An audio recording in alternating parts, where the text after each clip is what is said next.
Hey, everyone out there in Ramblin about Racing Nation. Matt Beamer here alongside Charlie Hercus and Austin Reeves getting ready to bring you another episode of Ramblin about Racing. Going to be breaking down Atlanta, all the craziness that happened there for the Cup Series, Xfinity Series, Mid Ohio for the Truck Series, as well as the Formula One race from Austria. Let's get into it. This is a production of ITM Media.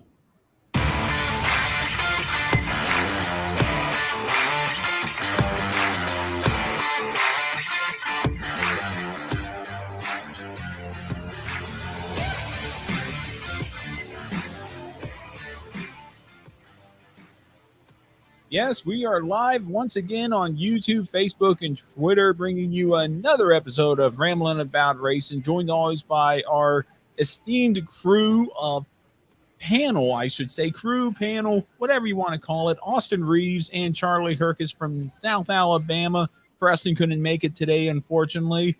But gentlemen, how's it going? It's going good. So glad to make it again for another episode. I wish I had some good news from our weekend of racing, but nothing good at all happened. So I didn't get to practice. I went out there. As soon as I rode onto the track at practice, a dang hime joint broke. What's a hime joint? Screws into the lower A arm, pretty much part of the suspension.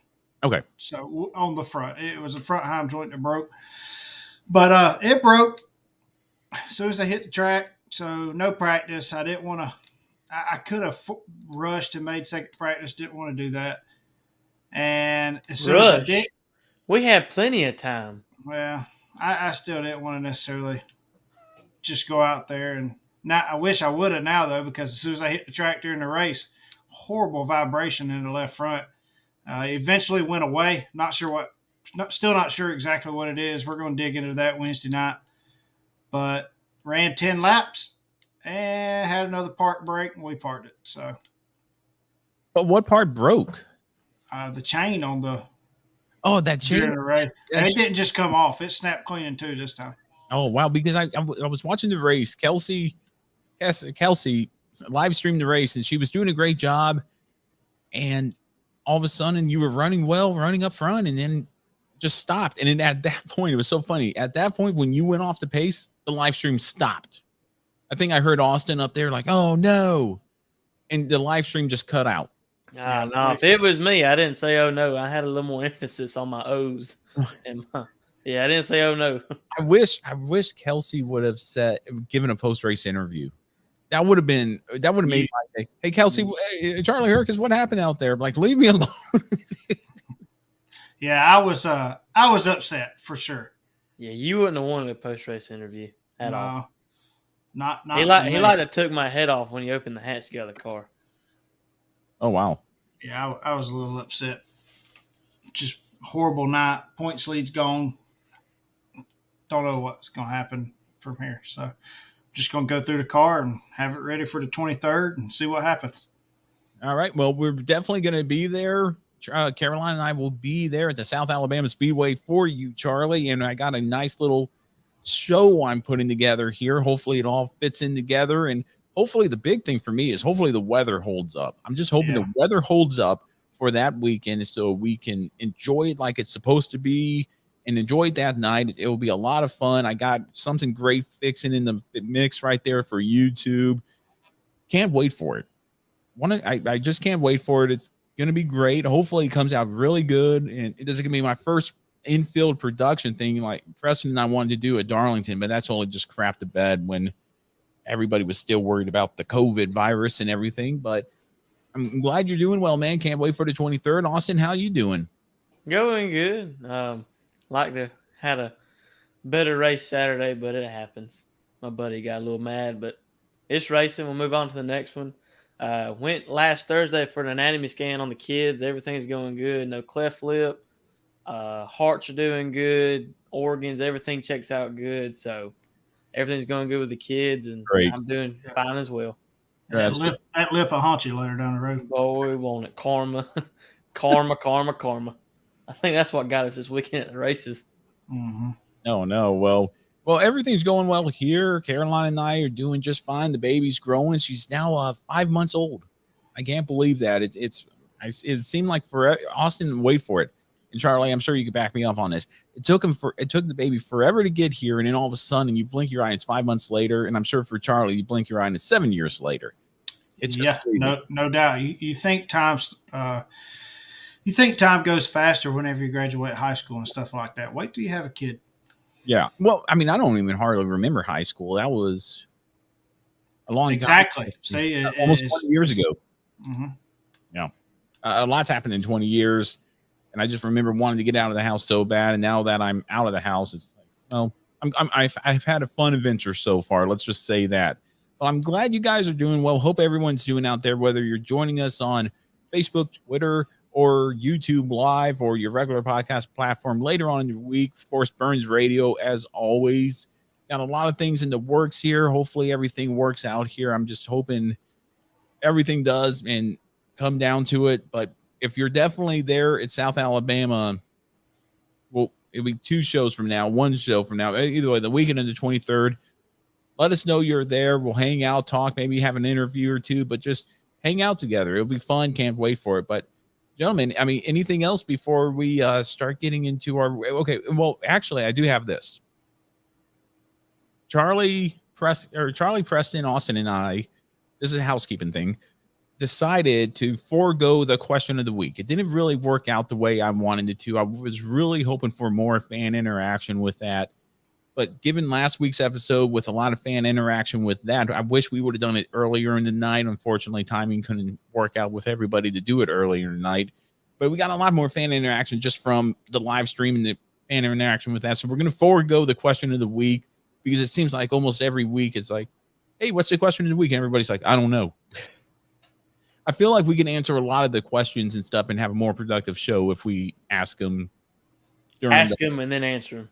Ask him and answer him right during the show. So we're going to forego the question of the week from here on out, but don't worry, you can still interact with us using hashtag what do you think ITM on any type of issue or it's stuff you wanted to bring up and maybe you missed in the live stream, maybe you can still communicate with us with that. But so, I mean, if you guys want to, we can answer last week's question of the week, make it our final question of the week, which was, should networks not show the replay of a driver in a serious accident before he knows he's okay, like Formula One does?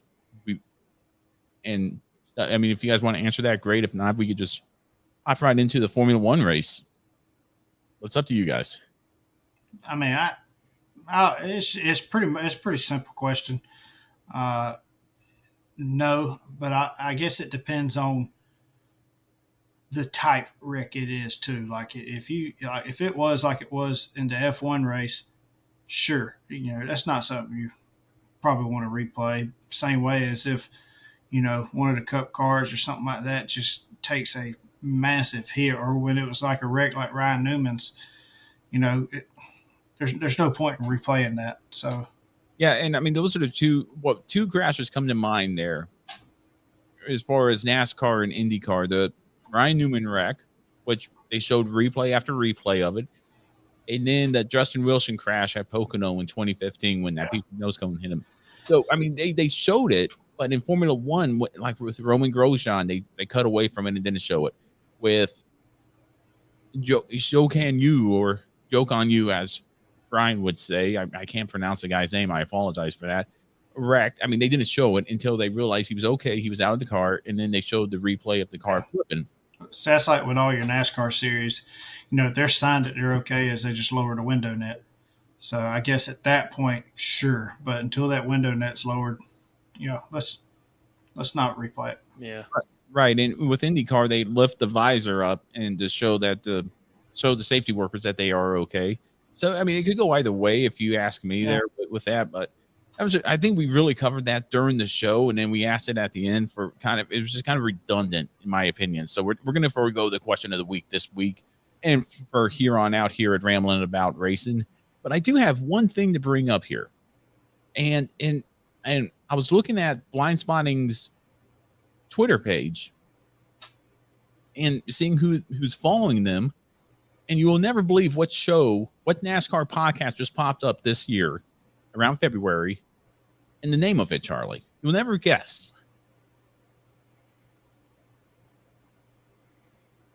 No, I don't guess I will. It is called In the Marbles. That pissed me off. And it's in the Twitter handle is In the Marbles Pod. I mean, ours was Marbles In. Okay, they got a better pod, name than ours. But I'm about to reach out to these guys and say, hey, man, the heck? You took our name. Well, it's not really our name anymore, but we're still kind of a thing of In the Marbles, I feel. We originally started out as In the Marbles, and I guess I can't get too mad now rambling about racing. And this is on the same network that we're on with the. No, it's not on the. It's not on the Unhinged Sports Network. They're a startup podcast, but the point is they are called In the Marbles. Yeah, they didn't just think of that. I don't feel like they definitely. Yeah. I'm pretty sure they didn't think of that. I'm kind of wanting to get in touch with them and go, hey, man. Yeah, I'd love to see who the people are that's running it. If I could bring it up here, I will real quick here. I mean, just real quick. And I know we're live and everything, and I just want to bring these guys up here because it kind of pissed me off here. Just what? Oh, my goodness. Let me look them up here.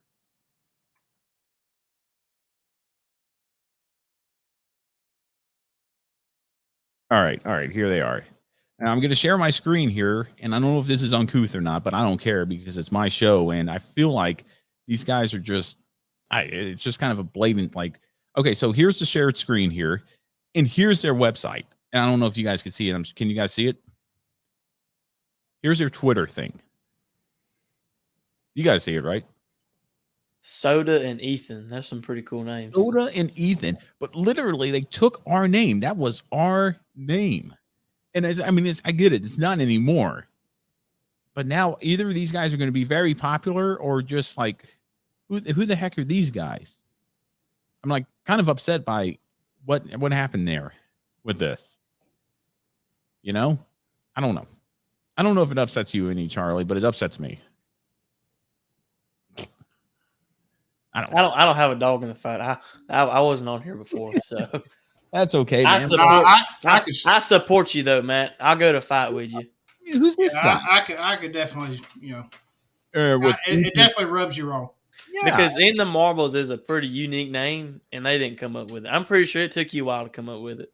Well, it was actually Preston. There was somebody, either his friend James or Brian, who came up with the name, and they said, hey, it should be called In the Marbles, and that was our name for the longest time. And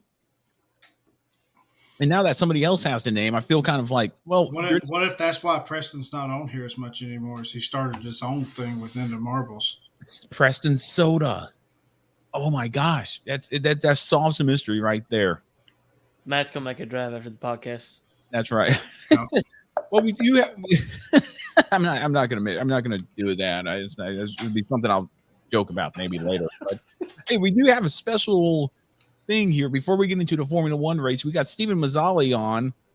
If you remember him from earlier on, Charlie and I interviewed him, and he's a development driver for Raven Brothers Racing. Just ran Mid-Ohio his NASCAR Truck Series debut, finishing 22nd. We're going to bring him on here and talk about the race weekend. Stephen, how's it going, man? Hello, guys. It's good to be back. It's pretty surreal right now. Are you still on a high from Mid-Ohio? Yes, that's an understatement. It is not quite set in yet what has happened, and obviously, there's a lot to go over from the entire weekend. I had a very eventful weekend, but the aftermath is still kind of going. I actually got interviewed by NBC 10 Philadelphia today. I've been asked to be on a number of podcasts since Mid-Ohio's happened to talk about the debut. You guys are the first, because I think you were one of the first I ever got to go on. I'll take it. Before I was a truck series guy, I bet the new In the Marbles podcast can't say that. Yeah. So, I don't even know where to start with this. So I guess you lead me. You tell me where you want me to go. Well, I guess with the obvious thing I would like to start off with is during practice. I missed practice, but I think it was raining, and you wrecked. And and there's a famous clip of you now that I see it on your Twitter feed and stuff of you just kind of shooting the finger guns at the camera. It's like, hey, might as well put a mark on it. Tell us about that, man. I mean, well, first tell us about, what was going through your mind when you finally got the call from Josh? I'm sure he tapped you and said, hey, how's your start? I mean, talk about starting in probably one of the craziest things. You're expecting to start on an oval. I'm sure you start on the road course, and he's tapped you for that. But tell us about the, tap on the shoulder from Josh and where that led. Or So, obviously led to Mid-Ohio, but tell us how that happened. So the tap on the shoulder from Josh was something else because originally he had no seats open for Mid-Ohio. And actually, when NASCAR had approved me, they only approved me to do road courses. They said that the reason behind approving me was due to the experience I had had in go-kart racing. And that was all on road course type surfaces. And they're like, listen, we get it. It's not the same, but the resume is pretty damn impressive. So we'll let them go. Road course only, which led Mid-Ohio as our only opportunity before the playoffs to get it started. And Josh had already apparently sold the 43 and 33 at the time. And something fell through with one of the drivers he had arranged. So getting the call about, I think it was 18 days before Mid-Ohio, was certainly unexpected and something else. And the chaos afterward was so many sleepless nights trying to put together, a last minute deal to find what we needed to get it going. And I eventually realized that Josh had always had an interest in getting back into go-kart racing. And I never really left go-kart racing. I'd always stayed involved, whether as a driver, coach, or a mechanic, or this commentator. So I had established a lot of connections. And the brand that Josh and I grew up racing was Rotax. And I was really close with the guys who were importers for Rotax in the U.S. And they also are a chassis manufacturer. They make the Comp Kart go-kart brand. And I called them up and I said, hey, I'm like, what if we gave you an NASCAR truck and you did not have to give me a single dollar? All you had to do was give me something that's already in your inventory. And they were like, well, that sounds pretty freaking sweet. I'm like, so listen, Josh Rayum already he went to Rotax Grand Final, same as I did. He's a phenomenal. Uh-oh. Technical difficulties here, ladies and gentlemen. There's Steven. We lost you, Steven. Oh, we lost him totally. Well, yeah. He's still got that first race jitters. He's probably shaking like this. that was Steven. Mazzali. We're gonna try to get him back here real quick. The downfall of doing it live is like that. But gosh, it popped up the new In the Marble. I'm gonna write those guys. Oh my gosh, I still can't believe that. Well, let's jump into the F1 race. Well, we'll jump into the F1 race until we get back from Austria here. Oh, Steven's back. Okay, Steven's back. Okay. Sorry, my dad called me like 6 different times. He's been waiting to get the NBC link, and I didn't answer him because I was on the call. So when I got the phone call, it's the thing is weird and it kicked me out. So, okay, nope. We were both grand finals representatives. So the company was like, hell yeah, we'd love to get on board with this. And that's basically how I subsidize it. But getting the logistics of that together in a week and a half or less was a huge hassle for us. When Josh had called me and told me I was in the 43, I pretty much broke down and cried. It was a lot to handle there, and there was a lot of emotion behind it, and it's somewhere I never thought I'd be. When I left racing, 5 years ago or 4 years ago, it was like I thought the career was pretty much over, and I had never really thought that it would be something that I would revisit, especially not at the level of the NASCAR Truck Series. Yeah. And if we want to now, I know you'd also ask about practice quick. So what actually happened in practice, if you go to my Twitter and you go on Toby Christie, you can see that this is something I actually said very publicly. Glory to God Racing, the 46 truck, which we all know has been very problematic this year, blew an oil line lap 1 of practice. They go back, they fix it, they go back out. There's a truck in front of us on the racetrack. They blow the same oil line again. We go into turn 9, and there's oil on the racing line. Slide right off and hit the turn 9 wall. So Toby calls me and asks what happened, and I lose it. I'm like, Toby, if you want to know my candid opinion, Glory to God Racing is the biggest joke in all of NASCAR. And he ended up running with that, and that got me a lot of popularity on Twitter. So when I had crashed the truck originally, I'm thinking I am furious. And if you go on YouTube, there's a clip of the qualifying session that had just happened. And I get out of the truck, and I look something straight out of an action movie. I am furious. My head is fuming. And I see that one of the Fox cameras is pointed at me. And actually, the guy on the camera tower is waving at me. So I'm like, you know what? Let's make a little something out of it that we can kind of get some publicity for. So I gave him the little finger guns. And yeah, it's funny. There's actually a picture of me at Rotax Nationals in 2017 racing for Comp Cart, where I do the same exact finger gun thing while on the racetrack, pointing at a camera. So I had a side-by-side posted that on Facebook that I thought was pretty cool. All right. Well, and that definitely made waves. I think that got you a little notoriety there. It's like, hey, you get something, I feel. So then we get to the actual race. You started in the back, but then the race worked itself out to where you started working your way up closer and closer to the front. And man, just tell us about, first of all, being on the grid for the pre-race, the invocation, the anthem, everything like that. Then getting in the truck and your first thoughts going through there and taking the first pace laps of your career in the truck series. Yeah, so invocation, national anthem, goosebumps. I was standing there next to Josh and, my mother and my dad, and I'm thinking, holy crap, this is real. And it was pretty astounding. You get in the truck and you're realizing, like, we had some issues. Obviously we had worked all day Friday to get the truck back together. And the other issue we'd had is we needed a jump box to start. So there are two things that I am thinking. One is do not stall. The other one is what is wrong with this truck? Like we had not run any laps because we had decided in practice, like, okay, we've reached our crash quota. We can't do anything else with this truck. Let's do one super slow lap, make NASCAR happy, pull it in. They're going to make us start at the rear anyway.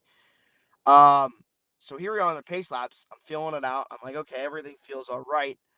So I drive, relatively normally on lap 1. I go into turn 2 and it's a little tight. Won't really turn to the right. So we're going down into turn 3, long straightaway. And as you head into turn 3, it's that right-hander, the really fast one where you're going back up and down again. It does not turn. And I'm like, holy crap, I am going to wreck again on lap 1 of this truck race. And I am never going to step foot in NASCAR again. And I drive right off. And one of the guys who I got garage passes for actually got a video of me going off. And I managed to corral it and get back on the racetrack. And that's why we had lost so much time at the start of turn 1, because the truck would not turn to the right. I don't know if it was a fender rubbing or what it was, but for the first 4 or 5 laps, man, it would not turn. And it got better as the race went on, and it stabilized. Well, that's why I think it was a fender rub. But then we got a caution for the G2G truck unbelievably blowing up. And then we finished out stage 1.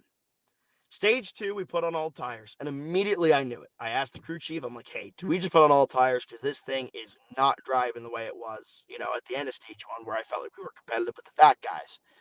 He's like, don't worry about it, just drive it. We go a lap down, we get the lucky dog. Crew chief comes on and says, hey, man, you were on 15-lap-old practice tires. Nice job.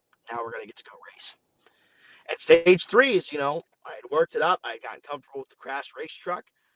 We were back on equal tire strategy, and we really started to push our way through the field.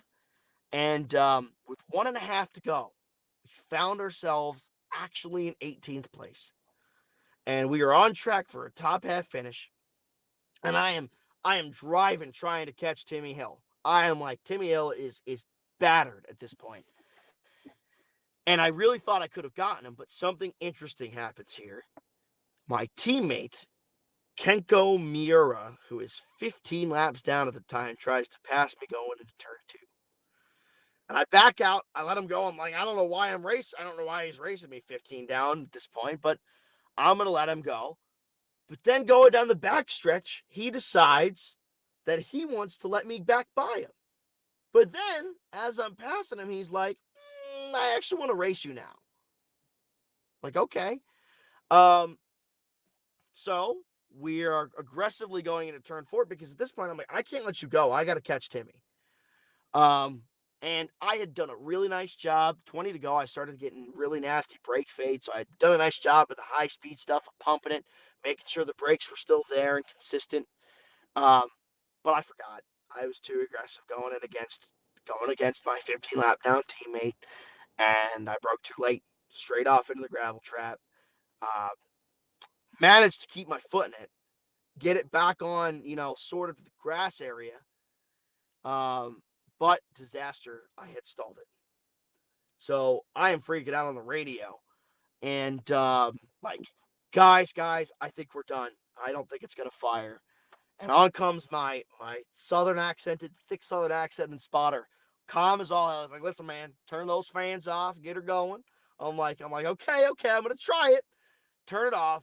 And it clicks. It goes, and I'm like, no, it's not gonna effing do it. I'm like, this is unbelievable. Let's give it one more shot, and holy shit, it fired. And I am just like, wow, this truck had not started once without a jump box all weekend long, and the one time we really needed it, it did. So in the end, we only lost 4 spots, got back on in 22nd, and that's where we ended up. Lead lap finish, which was the goal all along. But it is, obviously it's a lot nicer to see a 1 in front of the name instead of a 2. And a 17th would have been Racin Brothers' best finish for the season. And that's something that I would have taken a lot of pride in for my debut. And something that I really would have liked to have gotten Josh. So it's a little frustrating that we lost out on that. I don't blame, obviously Kenko helped force the mistake, but at the end of the day, the mistake was my fault. I'm better than that. I know better than that. I've been racing for a long time. But at the end of the day, going around, so many other things happened in that stage 3. With about 20 to go, when there was that caution for the big incident, I actually spilled my water bottle trying to drink. And it was about 120 something degrees in that cockpit at the time. And my seat padding was, I took the seat padding out of the bottom. So it was a little bit of metal there. And when the water hit the metal, it steamed. And it actually burnt my ass pretty badly. So I drove for about 2 laps like this in the truck, pushing up against the wheel, trying not to burn my butt. It was just such an eventful, chaotic week. And I look back on it, and it's just unbelievable, man, to think about that this is how this race went. That is awesome. Well, we do have a question here from Matt Camper, and he asked, did you learn anything from your Truck Series debut that you can apply towards your next series start? And I'm going to ask you an additional question. Is there a plan for you to race another race for Racin Brothers Racing this season, if not in 2023? So the thing I learned the most is I didn't really know, this is going to be pretty shocking, I didn't really know how to downshift a stock car on a road course before this event. And I imagine that's something I had to learn on the fly in practice. So I think that's going to come in handy. And the learning curve, honestly, there's so much that I learned. It's just, there's such a steep learning curve in the Truck Series, and it's not like you can get a lot of seat time, right? Like what you got is what you got. You got practice, you got qualifying, and then you got to race it. So the fact that I don't have to go into it next time with so much uncertainty, that on its own is going to be such a huge advantage. In terms of Truck Series starts in the future, I had always said that if I made one, I would be content with walking away from the sport. And I stand by that. I think if I never make another Truck Series start, I'll be okay with the way my career went. But at the same time, I would love to do it again. And there's conversations. I've gotten phone calls back from sponsors who had originally told me no, after seeing the debut, who are much more open-eared to the idea than they were before. And that's a big thing. So the objective, I think, I don't know that there's a whole lot I can do this year. I think IRP is going to be a high count truck race. So I'm not sure I want to try and rush the funding together to get behind the wheel for IRP, and then it's the playoffs. And I'm not even sure NASCAR will allow us to make a short track debut in the playoffs.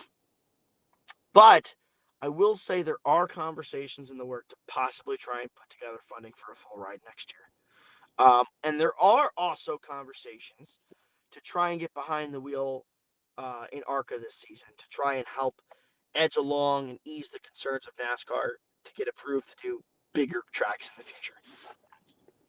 All right. Well, I mean, that's more than enough said right there. I must say this. When I was at Darlington taking photos for the race, I had the opportunity to finally meet Josh and, introduce myself because we've only communicated via phone and everything during his time and interview was with us and conversations back and forth. So I finally got a chance to meet Josh, and I told him that Steven couldn't do anything more to talk you up than he did. I tell you, and I sent him the episode. I'm sure he listened to it of our initial interview there. Maybe he's watching now. Maybe he'll listen to this interview as well. Yeah, to give you an opportunity in 2023 to maybe race the short tracks, race more than kind of your niche there, and kind of build your career up more. But that's awesome, man. That is awesome stuff right there. I mean, I'm awesome. Congrats on the 22nd. I mean, you finished on the lead lap. You completed the laps, and you didn't wreck. I mean, except in practice. But I mean, that's not a fault of your own right there. But you did everything you needed to do there. You checked all the boxes there. So very happy for you. Glad you're talking to us first. I'm sure you got other networks that you want to talk to, and if you want to, I mean, I'm just saying, if you want to mention Ramblin about racing on any other podcast and say, yeah, when I was talking to Ramblin about racing or NBC, I mean, go ahead and mention it. I mean, we're not. I'll send you a sticker you can throw on your truck and say, hey, yeah. I mean, it's okay. Maybe I will do that if you send me a sticker and you pay for the shipping. Get it to the shop in Carolina. Next time I'll slap it on there. I'm okay with that. I'll give you guys a little shout. Yeah. We've only had our sticker on one car. In fact, it was an In the Marbles sticker to the other In the Marbles podcast that you stole our name from. It was on an ARCA series car. Let's see if, Brian Stone just said it sounded like a heck of a debut there. But Brian, you definitely go back and watch it later. But hey, Steven, thank you for coming on to the show again, being the first to talk about this. Once that happened and I saw that you were making your debut, I wanted to have you on one way or another. I'm glad it was a good race. You learned a lot, and hopefully we see you on the track in 2023 for Racing Brothers Racing. Thank you, Matt. Thank you, Charlie. Thank you, Austin. Appreciate you guys. And hopefully we'll get to talk again soon about maybe winning a race or winning a truck championship, and we keep seeing things going in the right direction. Yeah, hopefully we do. Best of luck to you for the rest of the year. I know your schedule's full this week, so get some sleep, man. Tell Josh when you see me again. Matt says hey, and we'll talk to you later, bud. Will do. Awesome talking to you guys. See you. All right. Thanks again, man. Bye. All right, Steven Mazzali right there about his Truck Series debut. Congratulations on that. I really enjoyed listening to a first time. That was the first time we've ever had a driver in a major series come back and talk about their debut there. So thank you, Steven, for that. Really do appreciate it. Okay, so now Formula One. We're shifting gears really fast here. We're going to talk about the Formula One Austrian Grand Prix. Gentlemen, what do you think of it? I didn't get to watch it, to be honest with you. You missed one race. Yeah, I was trying to catch up on all the racing from this weekend yesterday, and it didn't work out like that. So I didn't even get to watch the SRX race, to be honest with you. I saw the Truck Series, the Xfinity Series, and the Cup Series race. Well, Austin, did you watch the race from Austria? No, I was asleep. I didn't get home till 4:00 after the races. Oh, wow. Oh, okay. Yeah, you guys raced the night before. Well, I tell you what, it was an awesome Austrian Grand Prix.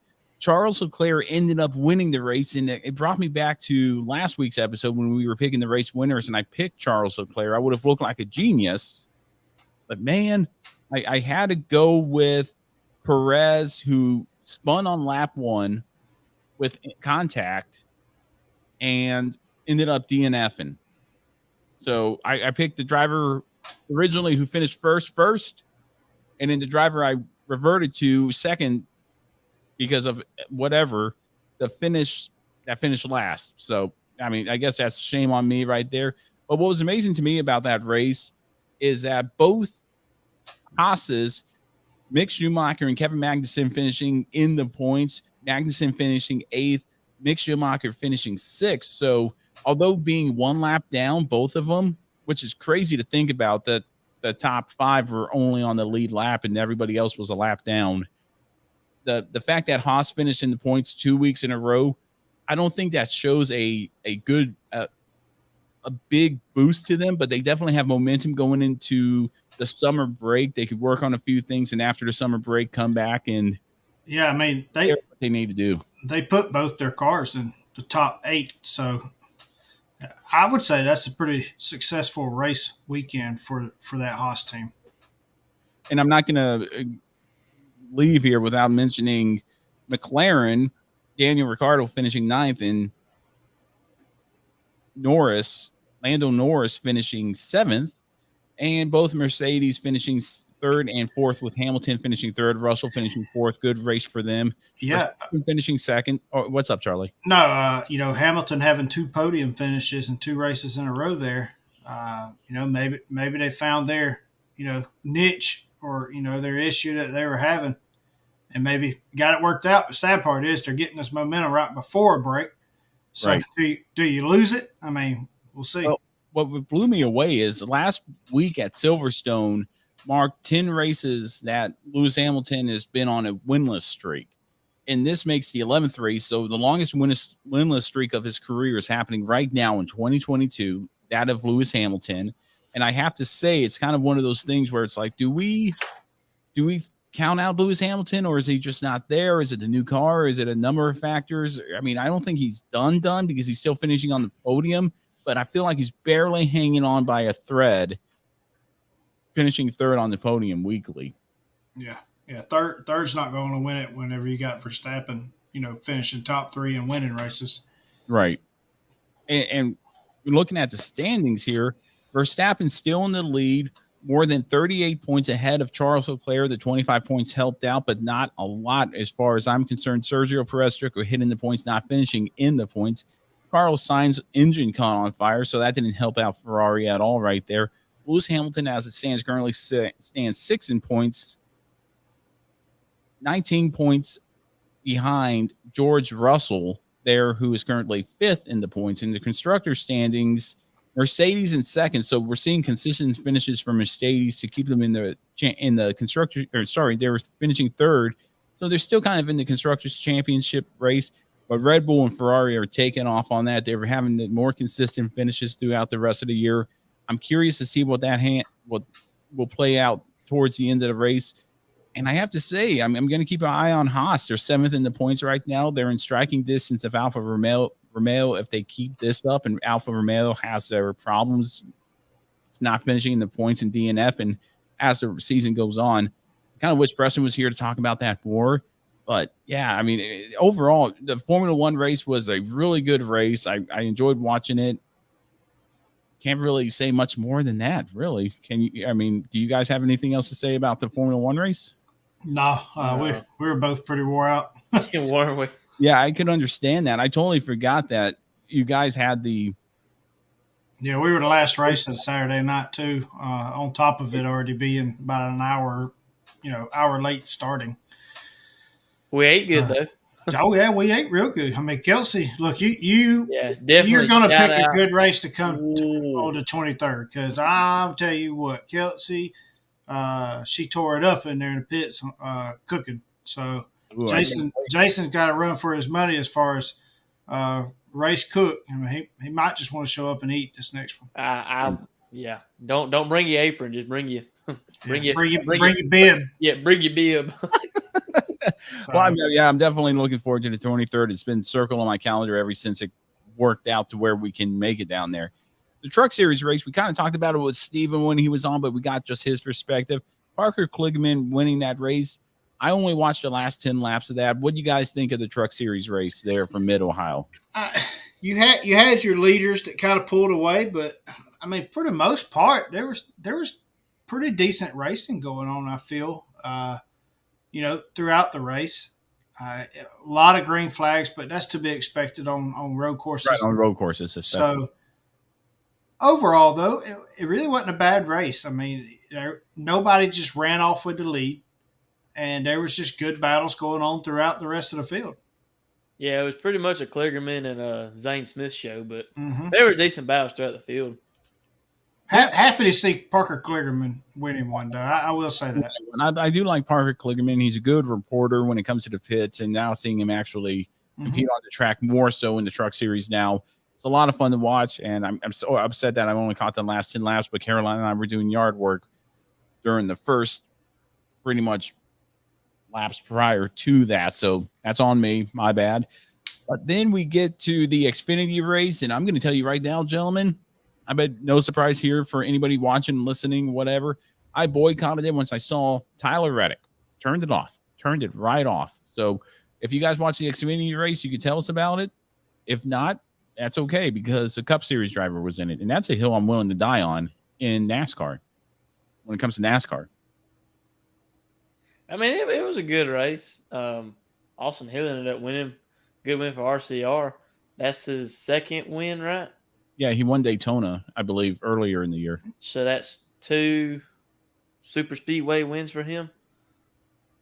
Well, Daytona Super Speedway and then Atlanta Talladega Light, I feel. But yeah, I mean, it's technically it's 2 wins for him in the season, regardless.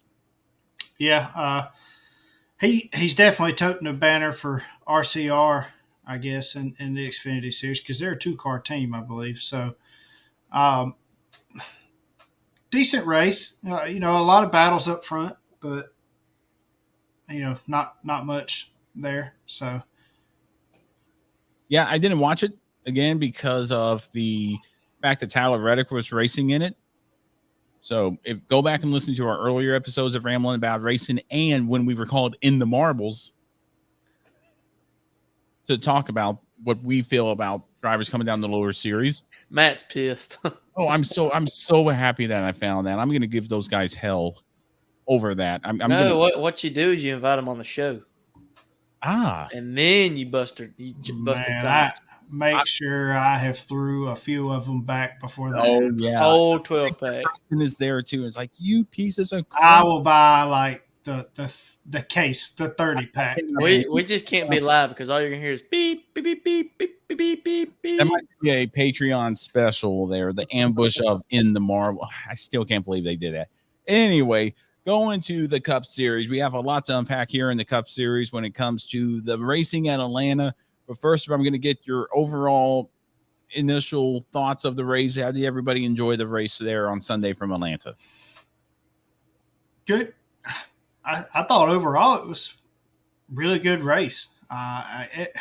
We were still. I wish they tried a different package, I guess, going into Atlanta for the fall race, but it's also the way the new track design is. So it's built to be that way. So I don't think there would have been a lot to change if you'd have went in with the low downforce, high horsepower, or whatever, instead of or just lower the spoilers on them. But it is what it is. Overall, a lot of great battles, a lot of good racing.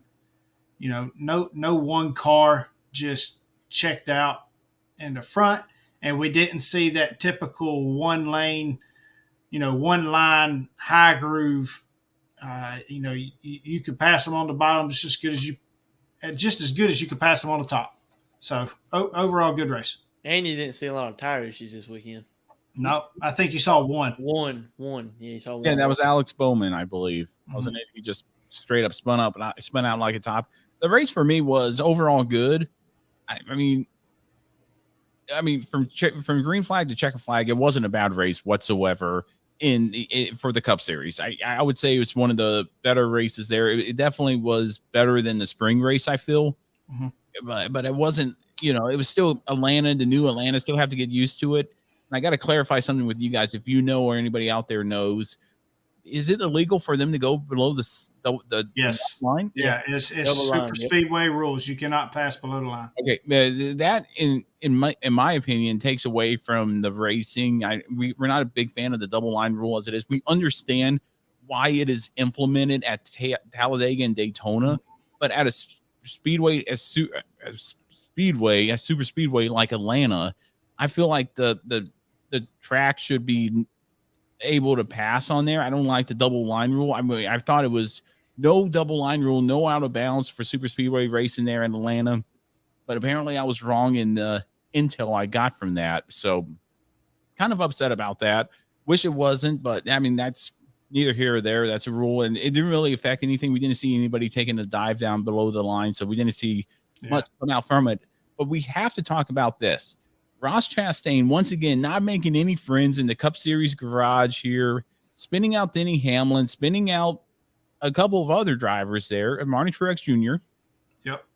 What do you guys think of Ross Chastain? Is he being too aggressive on track, or is he just racing like Ross Chastain races? I mean, he's racing like Ross Chastain races, but that bullet's going to come back to bite him when playoffs come. And nobody's going to retaliate right now. They're going to wait till it matters. And he's just going to have to suffer the consequences. You know, I'm sorry. Like he could have the Denny Hamlin thing this weekend. He knew he was washing up the track. He could have backed down that throttle a little bit, but he just stayed right in it. And I took his side to begin with because it looked like he got loose. But the more I looked at the replay, I was like, no, you pushed and you should have backed out. You stayed right in it knowing somebody was right there on your outside. So that's all Ross Chastain's fault. Yeah, all he would have done was checked up just a little bit, and he'd have been fine. I mean, he'd have might have lost 2 positions, call it. But, I mean, you wouldn't have took Denny Hamlin out. Yeah, the fact that he took Denny Hamlin out in that accident really kind of like, oh, man, here we go again, just like Gateway.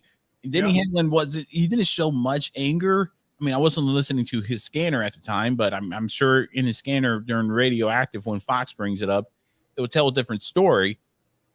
But post race, he seemed very calm, cool, collective. Like his time will come. Yeah, that's all you can do, really.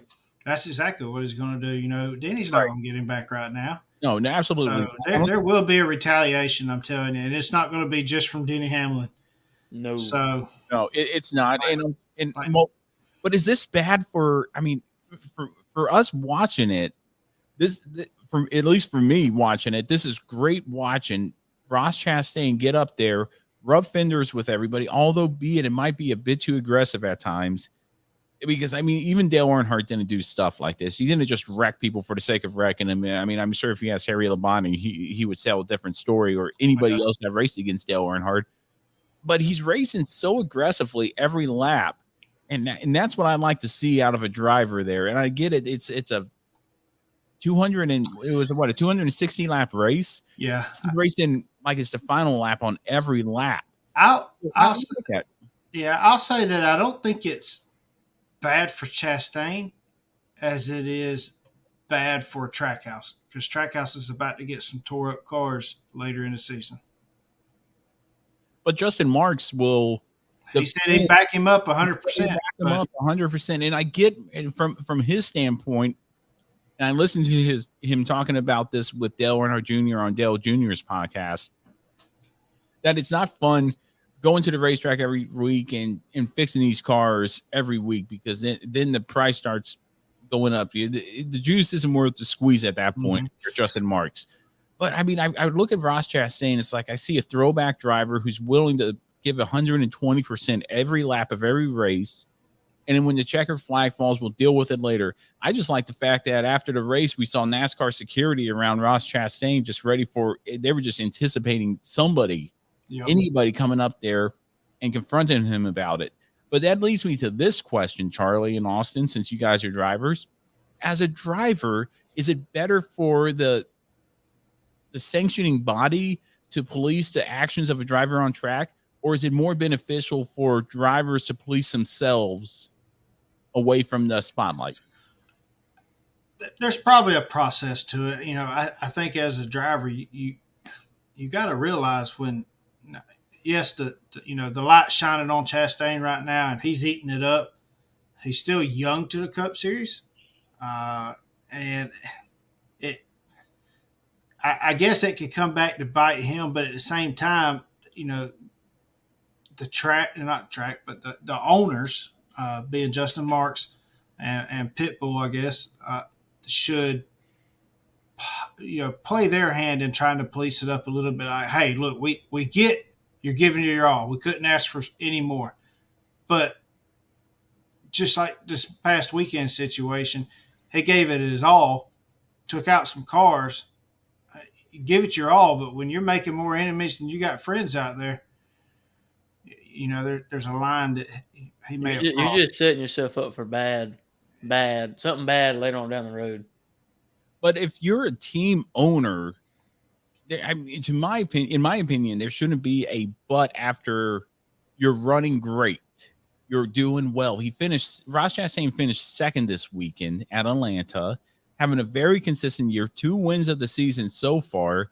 We're seeing him, even with a torn up race car, be competitive.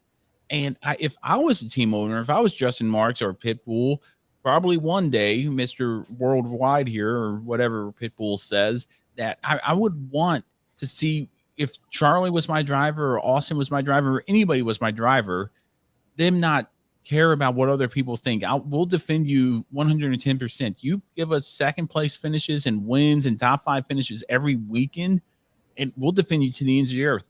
I will say this, though. If Ross Chastain was taking himself out during these altercations, then that's when I would step in as an owner and say, we need to talk. You're taking yourself out. You're preventing yourself from winning races. Yeah. Yes or no? Yes or no? I see where you're coming from.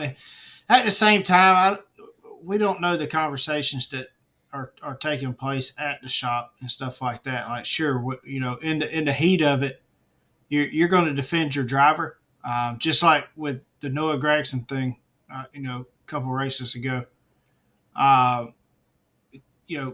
As far as the media goes, Kelly Earnhardt defended him.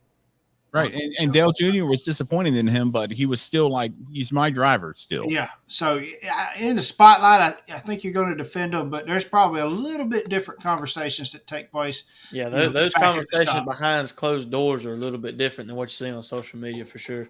And I'm not saying they're not different behind closed doors whatsoever. All I'm saying, I mean, I would keep saying, hey man, keep staying the course. You're running consistently. You're not DNFing. You're not finishing 20th or below. You're in contention to win every weekend. Keep doing what you're doing. Whatever you're doing, Ross Chastain, you're doing it right. Something's working. And the fact that he's getting into drivers like Martin Truex Jr. and Denny Hamlin, for some reason, it's always Joe Gibbs drivers that I'm seeing right here. Right there, the juice is worth the squeeze. I don't care if you're Justin Marks, you want to push Joe Gibbs out of the way. You don't want them to gain any more momentum. You want to gain all the momentum, and you have all the momentum on your side with 2 great drivers. Now, I wish Daniel Suarez would have done better, but he finished 6th in the race. So Justin Marks and that Trackhouse team are bringing cars that could win every weekend to the racetrack, whereas Joe Gibbs Racing, without the fault, I dare say, of drivers like Ross Chastain, aren't bringing those kind of cars and competitive edge to the track every weekend. So to me, this is a changing of the guard. Just to me, just from an enthusiastic outside fan that has a podcast looking from the outside looking in, it looks like to me, it's a changing of the guard when it comes to Justin Marks and Trackhouse Racing. Yeah, it's good for the team. It's good for the sport. Period. Absolutely. Right now, I mean, having those rivalries. So, and until it gets to a serious point and just completely out of hand, I don't think you'll see NASCAR say anything right now. I don't think NASCAR should say anything. I think NASCAR should stay out of this. And back to your guys' point, that let the drivers police themselves. I mean, drivers will get together. I'm not a driver again. But Charlie, you're a driver. Austin, you've driven a time or two. Charlie, I'm sure you've gone up to another driver outside and like, hey man, let me talk to you. And you do that in your professional life too. You punish in private and praise in public. Yeah. And Denny Hamlin didn't say anything wrong. I'm not saying Denny Hamlin did anything wrong whatsoever. But what I'm saying is Denny Hamlin left the door open for us to speculate that he might call Chastain and say what you're doing is wrong, or Martin Truex Jr. might call Chastain and say what you're doing is wrong. Any driver out there, or who? Okay, well, let me ask you this. Ask you guys this since we're on the topic. Who would be the driver out there who would go up to Chastain? Back in the day, it was Dale Earnhardt. Then it was Tony Stewart. I would say maybe Dale Jr. or Jeff Gordon go back in the day and say, hey man, you need to watch what you're doing out there. You're doing great, but you're causing a lot of enemies. Who's the driver today in the Cup Series who would be holding that banner? Because to me, I mean, if I had to pick anyone, it would be Kevin Harvick or Kurt Busch. So, yeah, I could see those two being. There's some of the I'd say older guys. that or Kyle Busch. or Kyle Busch. Yeah, Kyle Yeah. Busch would be a good example as well. I mean, although he has a dog in the fight, though, because his teammates were affected this weekend by Ross Chastain, I just feel like with a field like this, a Kevin Harvick or a Kurt Busch, who's been racing since 2001, you can call Chastain and just like, hey man, you're running great this season. However, you're not making a lot of friends out there. I mean, if I was Ross Chastain, I'd be like, I'm not out there to make friends. Charlie, you're not out there in the Cup Light Series making friends every Saturday night at South Alabama Speedway. No, they don't know them guys like me. No, I mean, but because you're competitive this season. If you were still breaking chains 5 laps into the race, they'd be like, we'll be friends with you. You know, poor guy. But I mean, I feel like Ross Chastain's getting a bad rap. I feel like NASCAR or NASCAR Twitter, however you want to put it, just kind of gave him a bad rap this season or this race. And I feel like Ross Chastain deserves a pat on the back for what he's doing in the Cup Series. He came into this team after the merger with Chip Ganassi Racing and Trackhouse and that acquisition there from for Trackhouse Racing. And has really shown their muscle and really shown what they can bring to the track. I feel like they're doing great. And I say stay the course, Trackhouse. Don't let anybody tell you different. Ross Chastain, stay the course. Daniel Suarez, stay the course. I want to see Chastain's attitude when the roles are reversed. When Hamlin gets into him, Truex gets into him, Elliott bumps him. I think that would be the true character thing, because if Ross Chastain goes, I can't believe he just hit me. I'm like, okay, your true character. If you dish it out, you better be able to take it. Right, your true color. If his true colors show like that, I would say I'd probably come back to this episode and say I was wrong. I should, I guess it was a poorly timed comment that I made on that episode. But if he doesn't come back and he says, well, I raced him hard like that, I expect to be raced hard like that. It's like, okay, we'll just have to wait and see on that. And I think we're going to see that when the playoffs start here at the Southern 500 here in September. But that was just Ross Chastain. There's another topic I want to talk about here, and Jason Reeves brought it up too. We saw a couple of issues in the 23 pit crew as well as the 20 pit crew. Yeah, especially the 20 pit crew. And they didn't trade complete teams. It was just certain people that were traded. 4 guys, yeah. But I do believe that it was a front changer and the jackman that was for sure traded, I believe. Now I know it was the rear changer that left tire, and it may have been the same guy just in a different role. But now the jackman. Well, I tell you about NASCAR. Nobody's getting suspended. Nope. NASCAR did change the rules a little bit, so that if a tire comes off in the pits and you're able to police it up, there will be no penalty. But now if it comes off on the track, it's a completely different ballgame. Right. Absolutely. And I think it should be like that. I agree with that, because there's no reason to suspend them 4 races for it being on almost like a controlled tire, but it wasn't controlled. Yeah, and they're catching themselves more and more often. We're seeing fewer and fewer of these instances because they're catching it on pit road. So well, and one of the things that I noticed about that pit stop is that Jackman dropped the jack, and I don't know what the deal was with the rear tire, the left rear tires of Christopher Bell's car during that, but it looked like he went while he was still trying to put the tire on. Because the left side of the car being let down 9 times out of 10 is your signal. Right.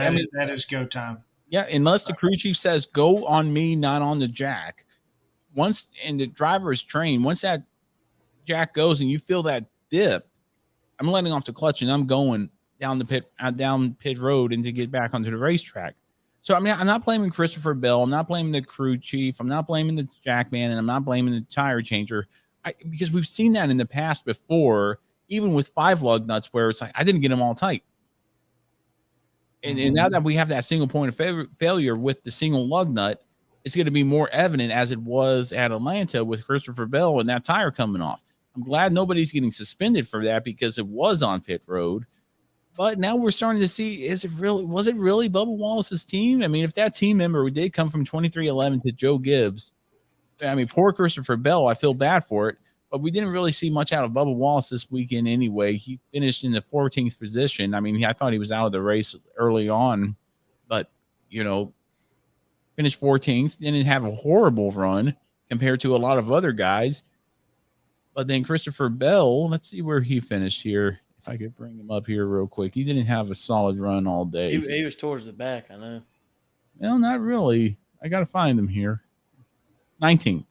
So, I mean, both drivers finished the race about where you would expect them to finish.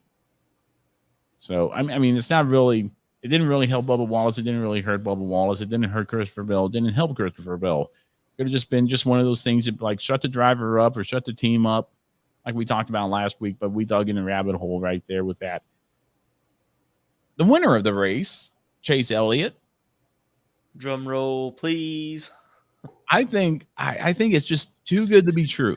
I think it's too good to be true that Rutledge Wood was at the Dawsonville Pool Hall. They were talking about the. So you're screaming, and look, I don't agree with whatsoever. I don't. It would make you think conspiracy. It really would. Just really screams storybook. He started on the pole because rain got rained. The qualifying got rained out. Right. Rutledge Woods was at the pool hall. Who's going to ring the siren? Is Rutledge going to ring the siren if they race?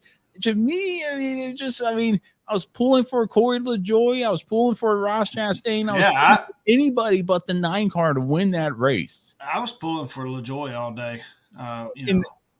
He ran well all day. But I mean, my argument with that is, though, and I'm not defending nobody, so don't think it that way. I know you are, but you can't blame, I guess, the driver for how the broadcast. Now, it doesn't make it any better, but I didn't agree with the broadcast at all. Right. It's just, yeah. I get it. He's most popular driver, but shut up. Like, look, can we focus on the race? Yeah. Instead of you coming to the racetrack, July 23rd, we're going to send you to Charlie's house. And we're gonna keep going. We're here at Party Capital of the world, and let's speak to Tough. Tough, how you doing? Yeah, Mr. Cupcake right there. Well, Tough's busy licking his butt right now. We'll get back to him later. Right. I mean, to me, it just seemed too good to be true. Like everything fell right into line for Chase Elliott. They showed the siren ringing. It just seemed to me like it got old, and I'm a Chase Elliott fan. It got old. It did. I mean. Goodness gracious! Or did the pool room spend a lot of money to have that done? No, you don't have to spend a lot of money to do that. They were approached by NBC or USA and whoever they were. It was a media thing. I mean, 100%. You have it's NASCAR's most popular driver. You have it pretty much his home track, and I'll agree with y'all wholeheartedly that hey, if we're going to do this, which I've seen them do it with Clint Boyer before, whenever they raced at Kansas. Went out to his house and stuff like that. But it was more of a pre-race thing. It was not a, hey, let's do it all during the race. So they're wrong on that part. If you're going to do it pre-race, maybe post-race, and that's it. Like, done. But during the race, come on. I mean, they showed it they were just 5 or 6 times. Yeah, they were just using it for filler for the most part. Find something else to do. It just felt too good to be true for me. And the fact that I don't like Chase Elliott and like pulling against him, I should say, kind of just twisted me more. I mean, I was at work when watching with one of my buddies who's a big NASCAR fan as well. And he was just laughing the whole time. It's like, I can't believe this guy won. It just seems too good to be true. There's no way this piece of crap won the race. And of course, I didn't see anything bad on Twitter or Facebook of the fact that Chase Elliott won the race because he is NASCAR's most popular driver. And heaven forbid I say anything about Chase Elliott. It'd be just like back in the day with Dale Earnhardt Jr. saying something about Dale Earnhardt Jr. How dare you say something about Dale Earnhardt Jr. and after he's been through. But to me, Chase Elliott, man, I mean, we talked about it earlier in a few weeks ago that Chase Elliott, he came up through the ranks with late model, but the name helps, the sponsorship helps, the money helps. I mean, I feel like there's there's something about him. It's like, Yeah, money helps. It does. Now there is still, you know, I don't want to talk bad about some other people, but I will. You know, you can have money backing you and still suck because you have no talent. Uh, Right. Yeah, for sure. so there's still got to be some level of talent to go along with it. Yes, being in better equipment is of course going to help by all means, but still got to have some level of talent. And just some people have nothing but money. Some people have money and talent. Yeah, and I'm not saying, I mean, Chase Elliott isn't without talent right here, but he does have that certain flow of talent right there. And he can run well. Obviously, I just don't like seeing him win. I don't know what it is about him. I just want to see him. I feel the same way about Denny Hamlin. So that's what I was about to say. Everybody has that one driver.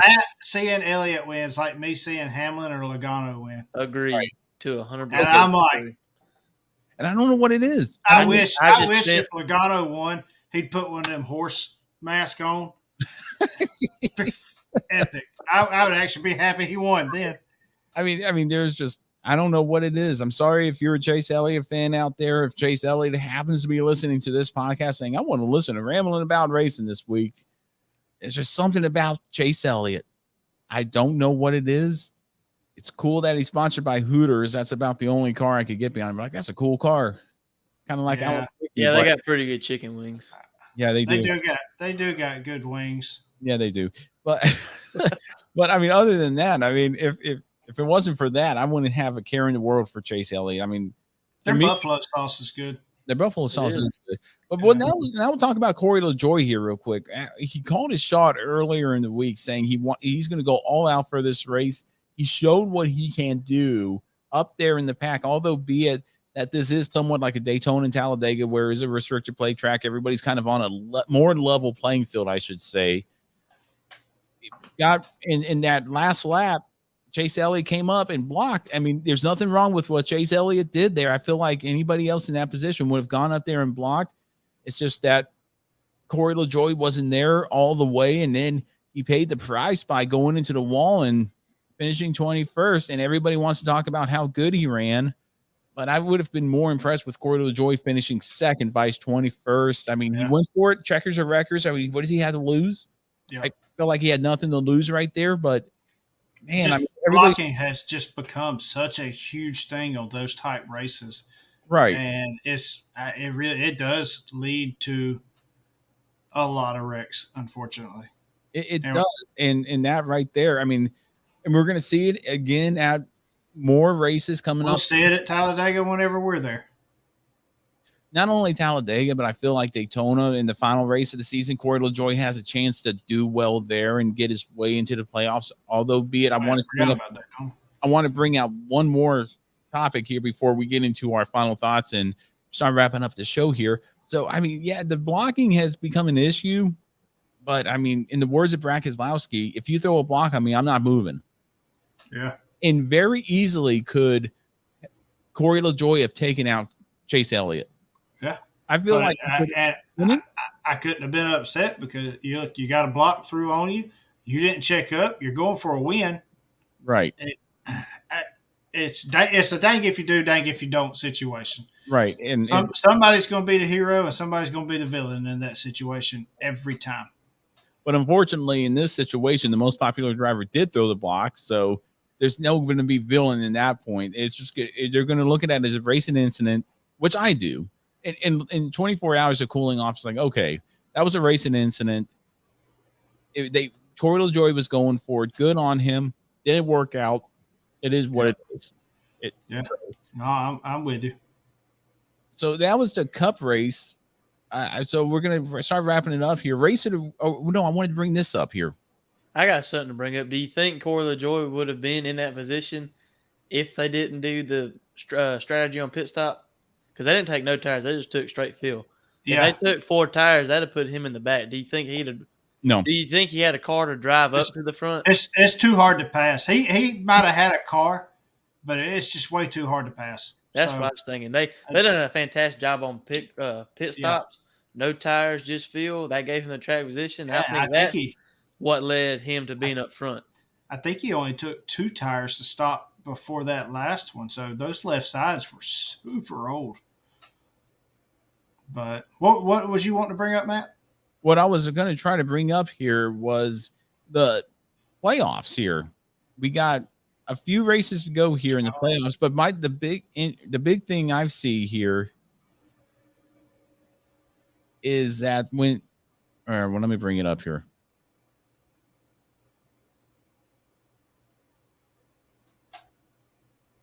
And this is the lack of preparation for the race here. So, like the playoff standings, you got, Cendric's in 13th, and he's got to win, so he's locked in. But 14th, 15th, and 16th is Ryan Blaney, Martin Truex Jr. and Christopher Bell. Yep. And what I'm looking at here, we have, let me see to count out how many races we have here before the cutoff. We have New Hampshire, Pocono, 3, 4, 5, 6, 7 races to go. Here's my big question. Do we see 3 more different winners locking themselves into the playoffs that aren't already on there, i.e. a Kevin Harvick, a Corey LaJoie, Eric Almirola, or Eric Jones, anybody like that bumps out those guys? Or do we see a scenario where we see 17 different drivers? And I don't know if there is what do you do if there's 17 different drivers winning a race? There is a rule. I can't remember exactly what that. Probably like best average. I think it goes to average finishes and stuff like that. It probably goes wins and then top 5s or second. You know how they used to break ties? If like, okay, we're gonna go by wins. Okay, that's tied up. Well, who has the most top 5s? And then down like that, you guys think that will be the tiebreaker? Should we get more than 16 drivers winning a race in the 2022 season? Well, if y'all will cover who you think would win it, could possibly win their way in while I look this up. Well, who could possibly race their way in? I feel like a Kevin Harvick. Daytona is up for grabs. I'd say Eric Jones on the Daytona thing. Eric Jones is a wild card. He's running very consistently this year. Michigan, I feel like it's going to be kind of the top drivers are going to rise to the top. So is Pocono. Road course, we've seen road courses. Anything could happen on the road courses this season. I just feel like when we have 2 more road courses this season, and Chase Elliott's going to be one of the favorites, if not Chase Briscoe. Or Larson. Yeah, so we got a lot of variables here from New Hampshire this next weekend all the way up to Daytona and then the start of the playoffs at Darlington for the Southern 500. So we're going to see a lot of different things pop up here. I'm just curious to see what the final 7 races are going to bring. I'm going to edge my seat all the way up to the playoffs starting here. I think it could be done. I think we can get because you got to think Martin Truex Jr., Christopher Bell, Eric Jones, Ryan Blaney. They have normally have won a race by now. Yeah, I'm surprised we haven't seen all 16 drivers locked into the playoffs. And at that point, it's like, why not just start the playoffs? I mean, I don't know, but you know what I mean? If you clinch a playoff spot, that's why I don't care about the win you're in scenario. Because a scenario like this where we could see someone else race their way in on points, and it's going to be a very long shot for some of these guys. But I feel like you're going to see some controversy come up here towards the end of the regular season into the playoffs here. And that's just me there. But anything else, race of the weekend for you guys for Formula One and from Austria, Truck Series from Mid-Ohio, Xfinity and Cup from the racetrack there at Atlanta. And by the way, SRX, good to see Bobby Labonte claim his victory there. That was a fun race. It was a short race, but Bobby Labonte won. It was good seeing Greg Biffle, Bobby Labonte, and all those old Cup Series drivers race against each other with Alan Bestrick and Connor Daly calling the race. Really like the SRX series. It's simple, but congratulations to Bobby Labonte. So SRX, Formula One, NASCAR Cup, Xfinity, and Truck Series. Race of the weekend for you guys. I didn't get to, go ahead, Austin. No, you go ahead. I didn't get to see the F1, so I'm going to go with the Cup Series race Sunday. That's going to be my race of the week. And to mention on that, what we were talking about, if there are more than 16 drivers that win, say there's 17, then it goes by wins. So, and then points.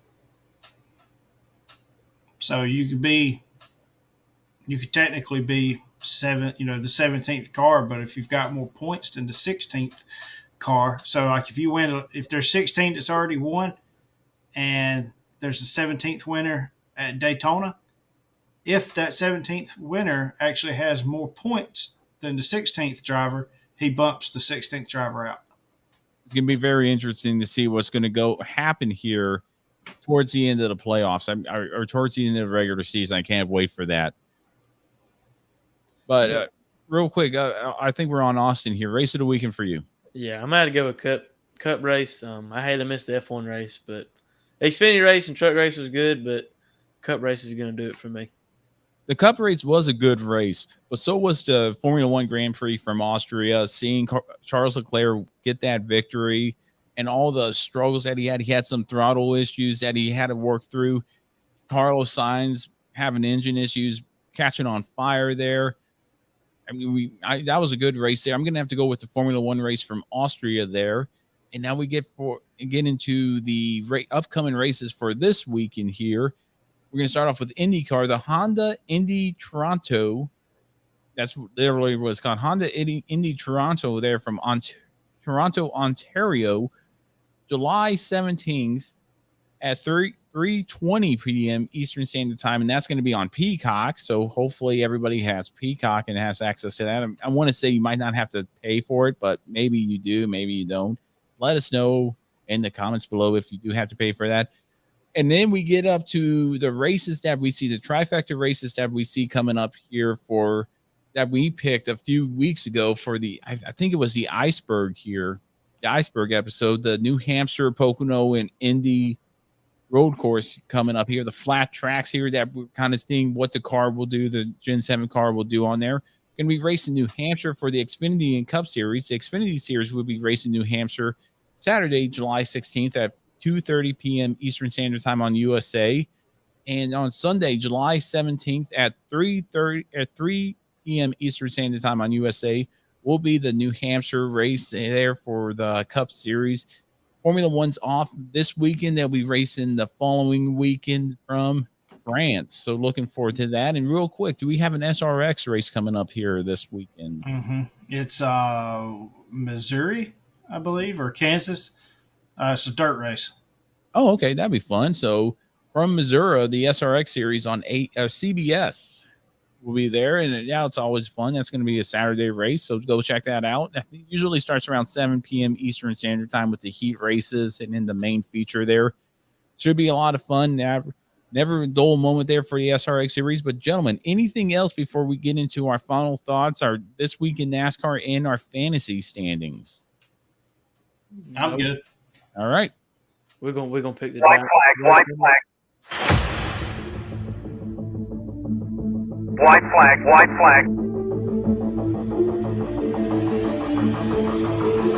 White flag. 1 lap to go. 1 lap right here. Final thoughts here on Ramblin' About Racing. Switched it up on you guys. You did. I promise for you guys watching YouTube and Facebook and Twitter, they're live. There will be a video there before you know it there. But now we get into our final thoughts here of Ramblin' About Racing. Thank you for everybody who showed up here, whether you're on Facebook, Twitter, or YouTube live, listening on your regular podcast platform or B.U.R.N.S radio. Do appreciate it.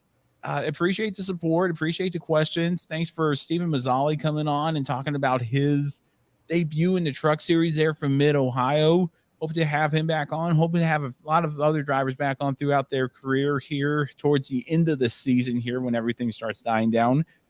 But now we get into our final thoughts. Again, as we said at the top of the show, we're not going to have a question of the week. We're going to use those questions and throughout the course of the show. I feel like it's a better flow for the show. We're not saying, oh, we'll save that for the question of the week. We'll talk about it right here on the current episode so it's fresh in our minds and so it's not old news as well.